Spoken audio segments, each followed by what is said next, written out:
Vamos à capa, senhores. Estado policial. Derrotados na Câmara dos Deputados, o governo Lula e o STF prendem e punem à margem da lei. Começa com você, Cristina Grêmio. Então, né, muito complicado. Estava ainda aqui lendo o chat, o pessoal elogiando demais o Chimoque, a charge, a beleza dele. Muitas mulheres aqui dizendo que na revista Oeste só tem gente bonita, mas eu gostei. Foi da Sandra Moss falando que está viciada no Oeste. Assisto todos os dias do Oeste Sem Filtro a vocês. Manda um beijo para mim, Sandra Moss, enfermeira e advogada de Sete Lagoas, Minas Gerais.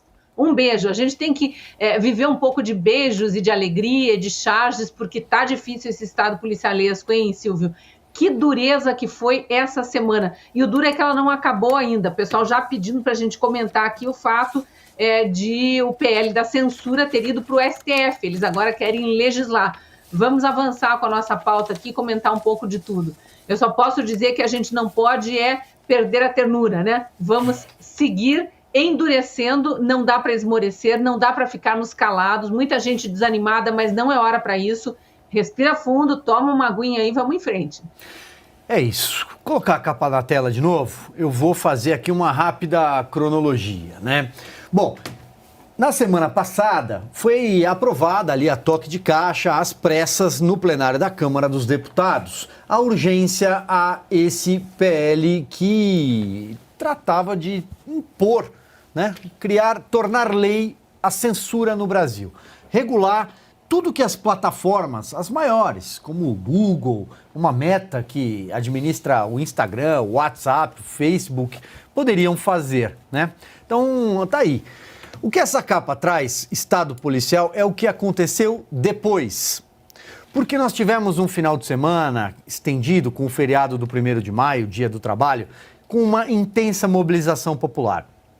Principalmente nas redes sociais, evidentemente. As pessoas se manifestaram contra a ideia de serem censuradas a partir de agora por este governo que está aí com o apoio do Supremo Tribunal Federal. Afinal de contas, o ministro Alexandre de Moraes, que preside o Tribunal Superior Eleitoral, o TSE presidido em rodízio por ministros do STF, levou propostas a este projeto de lei que nasceu lá em 2020, ainda no Senado, durante a pandemia, e dormia durante anos na Câmara dos Deputados, acabou relatado pelo Partido Comunista do Brasil.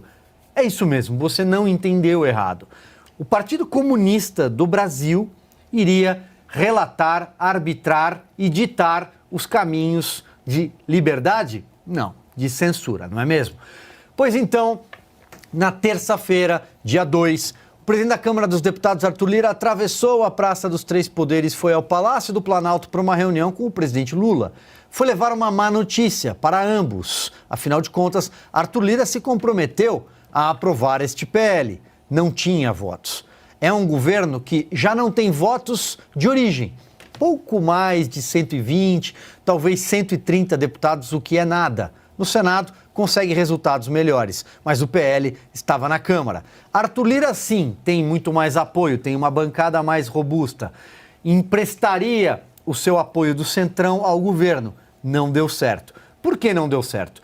Porque nem com a derrama de 10 bilhões de reais que o governo despejou na Câmara, 6 bilhões e meio só para a Câmara dos Deputados, 10 bilhões no Congresso, em emendas parlamentares, nem com cargos em segundo escalão em estatais, nem com ministérios, é possível comprar o apoio da opinião pública. E o deputado sabe, talvez, como diria Ulisses Guimarães lá atrás, se tem uma coisa que político tem medo, é da rua, é do povo, é da praça. O deputado sabe que se aprovasse esse PL da forma como aprovou, ele seria cobrado por quem o colocou lá, não há muito tempo, há 5 meses, né? O mandato começou há 5 meses, a eleição foi em outubro. Nada deu certo. O que aconteceu neste meio do caminho? Bom, primeiro, nós descobrimos que temos uma Secretaria Nacional do Consumidor, veja você, mas não para defender você, e sim para defender o governo. Essa secretaria é chefiada por um senhor chamado Vadi Damus, um deputado que lá no passado já quis fechar o Supremo Tribunal Federal. Procure no Google antes que eles não permitam que você procure no Google. Coloque Vadi Damus, STF fechar. Não é o Silvio que está dizendo, não é ninguém aqui neste programa. Pelo contrário, nós não queremos fechar o STF. Quem quer é o secretário nacional do consumidor lá atrás. Porque, segundo ele, nós não colocamos esses aí, ele falava dos ministros do Supremo, não colocamos esses aí para manter o Lula preso de jeito nenhum. Pois bem, ele multou em 1 milhão por hora o Google. Olha a prepotência dessa gente. Não bastasse tudo isso, o ministro Alexandre de Moraes também entrou em campo nesse processo. Pediu que a sua Polícia Federal, do senhor Flávio Dino, no caso, mas que ele determine, ele manda, ouvisse os diretores das maiores empresas de tecnologia na internet no Brasil. Como assim essas empresas criticaram o projeto? Como assim essas empresas fizeram com que os seus buscadores caíssem em conteúdos críticos ao projeto? No Brasil, isso não é mais tão permitido assim. Já faz algum tempo. Outras coisas aconteceram. Por exemplo, a retirada do projeto. O governo teve que recuar. E na manhã seguinte, nós acordamos com um tweet do senhor presidente da República dizendo: bom dia, boa quarta-feira. A senhora Janja, bom dia, porque a Polícia Federal batia a porta do ex-presidente Jair Bolsonaro para buscar carteirinhas de vacinação ou celulares. Fica a dúvida. Era um fishing expedition? Uma pescaria probatória? Vamos levar os celulares desse pessoal? A Polícia Federal prendia os principais auxiliares do presidente da República. No Brasil, da carteirinha de vacinação. Era a carteirinha de vacinação o grande problema? E se alguém cometeu qualquer crime de falsidade ideológica, falsificação de documento público, está previsto no Código de Processo Penal que seja punido. Mas era a carteirinha? Bom, para eu não me alongar mais, além de tudo que já me alonguei aqui, fazendo uma recuperação, talvez, do que tenha sido essa semana pavorosa, com um bom nuance na noite de terça-feira, quando a opinião pública descobriu que sim, pode pressionar o seu parlamentar, foi a sociedade que colocou ele lá, que lhe concedeu um mandato. A gente termina aqui a quinta-feira com uma notícia quente que acaba de chegar, de que, como disse Guilherme Boulos no encerramento daquela sessão, se a Câmara não votar, não se preocupem, o Supremo vai votar. E aí Alexandre de Moraes fez o caso andar. Quem quer comentar um pouco sobre isso? Vai, Fabi. Na verdade, foi o Toffoli que fez andar, Isso. Mas você falou que Alexandre de Moraes entrou no campo. Não, Silvio, você está completamente errado. Ele é o campo. Hoje, tudo se discute dentro da República de Alexandre de Moraes. Estou falando isso com absoluta certeza, porque em relação a essas ações que deu aí a motivação para a Janja dizer bom dia, né? Essas ações eu li todinha a manifestação da Polícia Federal, depois eu li também a decisão do ministro Alexandre de Moraes. Ministro, tem ali trechos que eu concordo e tem trechos, obviamente, que eu discordo. Concordo com a Procuradoria-Geral da República, a Lindora, quando disse não ver indícios, eu também não vi, mas eu não tenho acesso aos autos. Aliás, confirmei há pouco que nem os próprios advogados do presidente Bolsonaro ainda teve acesso integral aos autos. Por que eu estou frisando o integral? Porque é sempre assim, é sempre a mesma coisa. Quando volta a devolutiva do Supremo, ele diz, não, tiveram sim, esse pedacinho aqui. Não é isso que diz a legislação, tem que ter acesso completo para que você pratique o que está na Constituição, que é a ampla defesa. Mas em tempos em que a mídia militante já condena, né, pessoas por supostamente ter fraudado e utilizado documentos que não traz vantagem alguma, né, alguém que se diz sempre contrário à picadinha, então a gente fica olhando para tudo isso e vê até onde nós vamos. E aí esse resumão que você falou aí do Fishing Expedition, que a gente sabe que é sim uma pescaria probatória. Para você, minha senhora, meu senhor, que não está sabendo do que eu estou falando, eu explico. É sempre jogado de uma maneira aleatória algo no mar, né, uma rede gigantesca para que se busquem as provas. Isso é ilegal e é inconstitucional. Então, óbvio que queriam trazer o celular do presidente Bolsonaro, que é sem senha, para as mãos de quem? Da Polícia Federal, que está andando juntinho com esses ministros do Supremo. Então, esse é o resumão jurídico, tá, e político do que nós temos pela frente, porque isso não vai parar. E aí, Flávio, o que temos a falar? E aí eu vou pedir para que a produção vá colocando também a capa enquanto a gente comenta, para que o pessoal tenha também ali uma ideia, né? Porque a foto diz muita coisa. A Fabi falou algo no meio da tarde que me chamou bastante atenção. Ela comentou que o Alexandre, agora no começo do programa também, ela comentou que o Alexandre meio que peitou ali, né, um dos indicados do Bolsonaro ao STF, dizendo: você se baseia na mídia. Ora, eu não quero comentar nada contra Alexandre de Moraes, onde já se viu, né? Nunca discordaria de Alexandre de Moraes em absolutamente assunto nenhum no mundo. Se quiser uma água, eu entrego aí, por favor. Agora, por exemplo, o Alexandre de Moraes, ele, né, no começo dessa semana, ele pediu, né, para os presidentes de Google, Meta, Spotify e Brasil Paralelo que vão depor a Polícia Federal em no máximo 5 dias, tá? E a base para isso foi uma reportagem de uma repórter da Folha de São Paulo. Essa repórter que uma vez ela falou assim: o Bolsonaro tá espalhando mensagens no WhatsApp. Na hora que você fazia a conta que ela dizia, os disparos de WhatsApp atingiriam 8 bilhões de pessoas, ou seja, mais do que a população da Terra. Essa pessoa, então, ela foi condenada por fake news e está presa? Não, ela ganhou um prêmio de jornalismo, tá? Escreveu um livro contra fake news e está lá apontando para tudo quanto é lado. E no debate entre Bolsonaro e Lula, ela propôs perguntando: olha, vocês vão criminalizar fake news? Quando vai ser que vocês vão criminalizar fake news? Pelo amor de Deus, a gente precisa criminalizar fake news. Uma das pessoas que fez uma das maiores fake news do Brasil.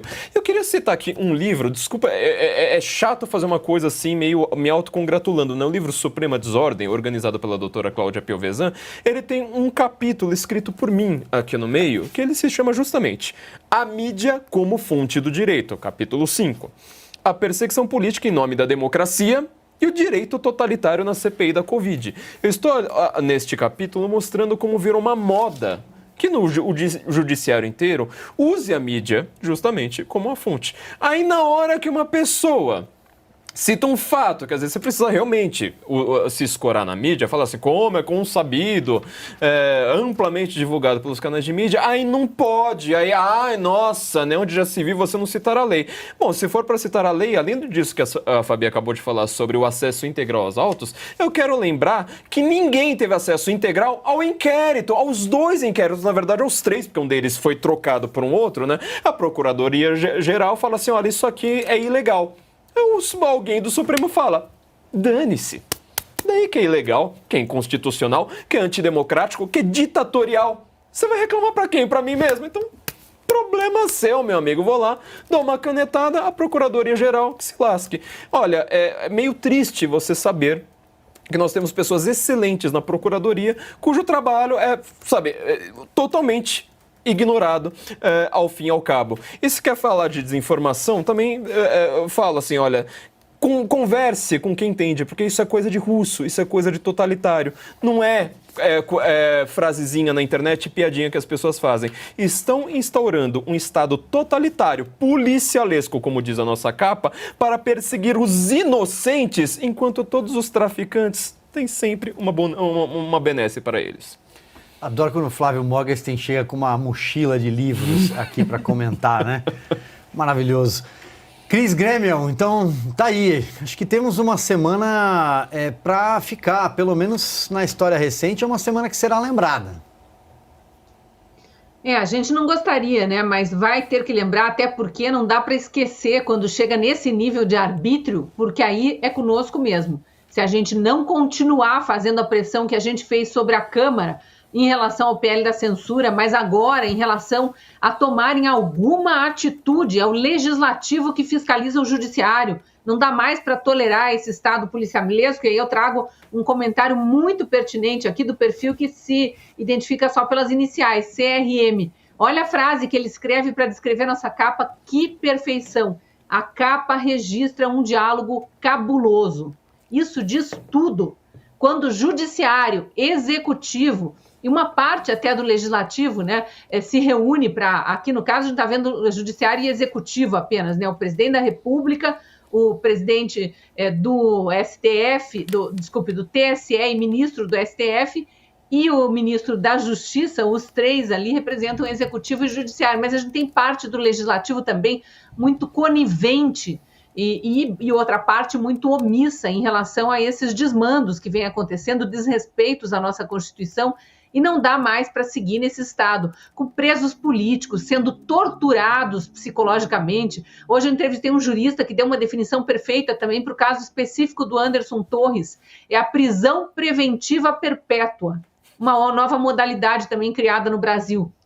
O partido Chega, o partido de direita de Portugal, teve que cancelar o encontro que eles fariam reunindo grandes líderes da direita europeia por causa do pedido de apreensão do passaporte do presidente Bolsonaro. E eles dizem isso claramente, não só por isso, a gente sabe que aqui no Brasil a notícia, pelo menos que foi dada pela Polícia Federal, é que houve o pedido de apreensão do passaporte, mas os policiais que foram até a casa do ex-presidente Bolsonaro não apreenderam o passaporte. O que eles queriam mesmo era o celular para fazer isso que a Fabi e o Silvio estavam dizendo, o tal do Fishing Expedition, para tentar pescar ali de dentro do celular algo que o incrimine. Uma atitude altamente comunista, mas afinal de contas, o que é Flávio Dino? É um comunista no cargo de ministro da Justiça. Olha a ironia do destino, se é que a gente pode usar a palavra ironia nessas horas, né? Então, realmente, não dá para esquecer essa semana no sentido de que a gente não pode permitir que isso se perpetue. Já chegam as prisões